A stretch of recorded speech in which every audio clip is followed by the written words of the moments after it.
You could have me in a minute.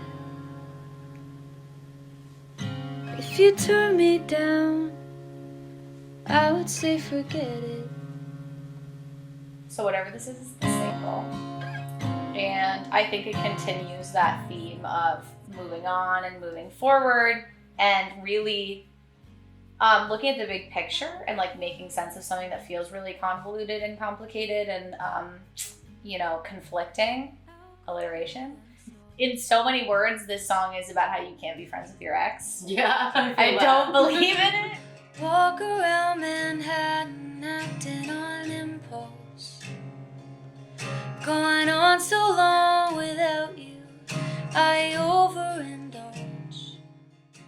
So, yeah, I think the whole narrative and story is like you see your ex again, maybe you run into them at a party, maybe you run into them at a show or, and you end up hanging out for hours and hours and you get so caught up in like, your brain is like, why did I go this long without this amazing person in my life? Like, we can totally make this work and like, I can't go without this amazing person because there are still so many wonderful qualities about them.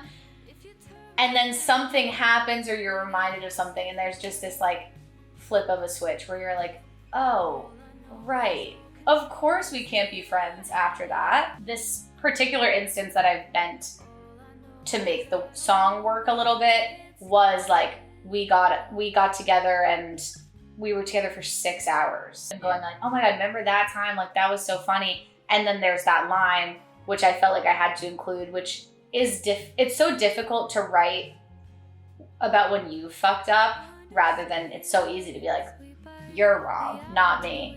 But to that lyric about, we joked about our fights and then I took it too far. Like there's just that moment where you're like, actually, no, that was really hard.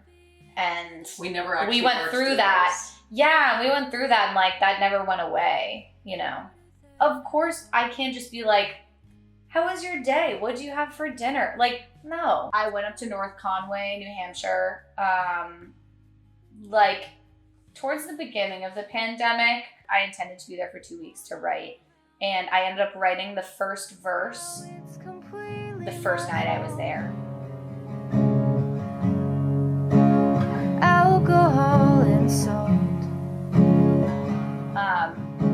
And I thought it was going to be the chorus at first. I kept playing it over and over again, being like, oh, the song's going to be called Alcohol and Salt, and that will be cool and mysterious and, ambiguous. But the next day, I finished the entire thing. The ending was very stream of consciousness, how I ended up writing the title of it, which I think encapsulates the entire thing that I was saying.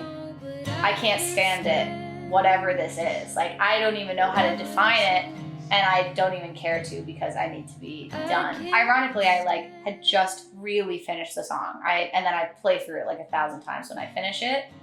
And I played through it and was like, it is done.